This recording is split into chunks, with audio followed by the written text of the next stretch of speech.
Hii ni video inaonyesha hatua kwa hatua namna ya kufanya upimaji wa haraka wa Asante HIV Rapid Response Testing.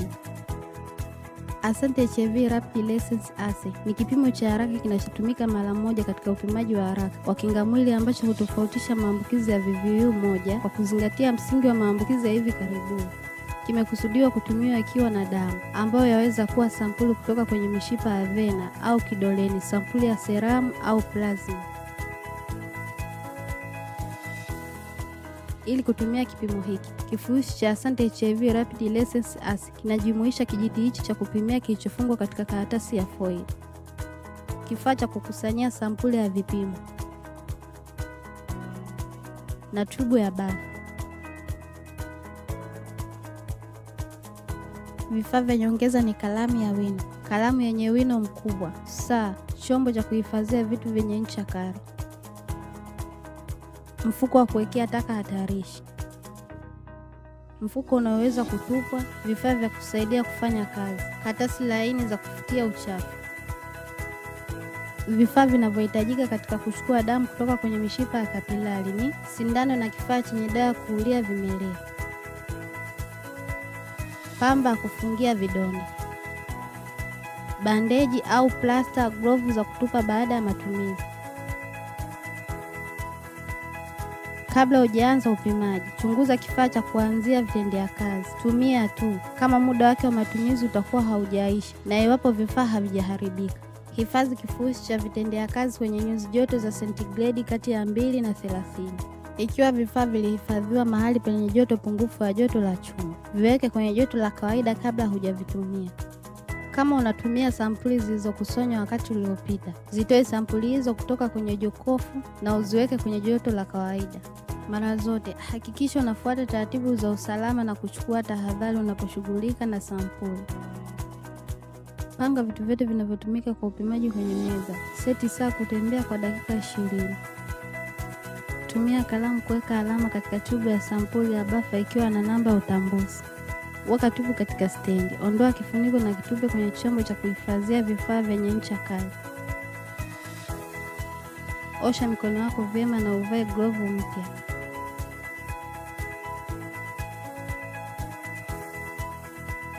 Weka mkono wa mshiriki kuelekea juu. Chagua kidole chochote kinachofaa. Chua na kandamiza kusaidia damu ipite. Safisha ncha ya kidole kwa kutumia dawa kuulia vimelea. Anza katikati kuelekea mwisho ili kuepuka kukaribisha vimelea sehemu hiyo. Acha eneo likauke. Shikilia kidole na kisha tumia sindano mpya na safi kuchoma katikati ya ncha ya kidole.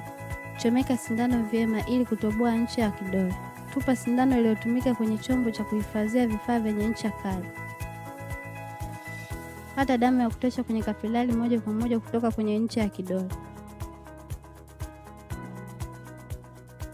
Kwa sampuli za damu zilizokusanywa hapo awali, changanya kwa kugeuza mara 6 hadi 8. Hakikisha kuwa kifaa chenye damu kimejaa bila kuwa na mapovu juu. Hamisha kifaa chenye damu kwenda kwenye tubu ya bafa ya sampuli. Tupa kifaa cha kukusanyia sampuli kwenye mfuko wa takataka hatarishi. Chana mfuko wa foili, uwe makini usishike sehemu ya katikati ya kijiti cha kupimia. Hakikisha kuwa mfuko una paketi maalum inayonyonya unyevunyevu. Kama haipo utupe na tumia mwingine. Zamisha kijiti cha kipimo ndani ya maji yaliyo katika chupa ya bafu. Mishale iliyopo katika kifaa hicho inatakiwa kutazama chini kuelekea kwenye chupa yenye bafu. Weka kijiti cha kupimia bafa ya sampuli kwenye raki. Washa saa. Ondoa kijiti cha kipimo kwenye bafa ya sampuli baada ya dakika 20. Gusa chini ya kifaa kwa kutumia karatasi laini kufutia vitu na ukaushe bafa ziada. Laza chini na usome matokeo yake papo hapo. Matokeo ya vipimo yanaweza kusoma kwa macho ama kwa kutumia kifaa maalum cha kusomea. Mstari wa udhibiti ni mstari unaoonyesha kwamba kipimo hiki kilifanyika kama ilivyopendekezwa. Kukosekana kwa mstari wa udhibiti kunamaanisha kwamba kifaa hakifanyi kazi vizuri ama sampuli iliyochukuliwa haitoshi au siofaa. Mstari wa udhibiti unalenga kutoa uhakikisho wa hali ya kuwa na VVU kama ilivyokuwa imeelezewa katika taratibu za upimaji wa VVU uliothibitishwa. Kipimo kitakuwa ni batili endapo hakitakuwa na mstari wa uthibitishaji, ila ikaonyesha mstari wa udhibiti na ule wa kuonyesha maambukizi ya muda mrefu.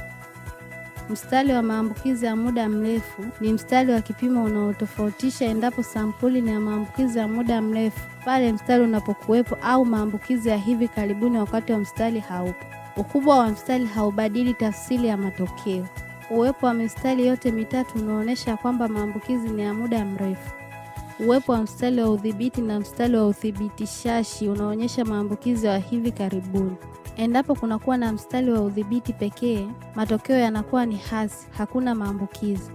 Matokeo batili ni pale mstari wa udhibiti haupo au mstari wa udhibiti na ule wa muda mrefu ipo bila kuwepo ule wa uthibitishaji. Hakikisha kwamba namba za utambuzi wa sampuli zinaingizwa kwenye fomu ya taarifa kabla ya kuanza kupima. Jaza taarifa ya matokeo yote yaliyofanyika ikijumuisha matokeo ambayo ni batili. Kwa kila mstari, andika namba ya utambuzi wa mshiriki. Weka alama zinazofaa zinazoonyesha ni mstari gani upo wakati huo kwenye kifaa cha kupimia. Zungushia duara kwenye tafsiri ya matokeo ya mwisho.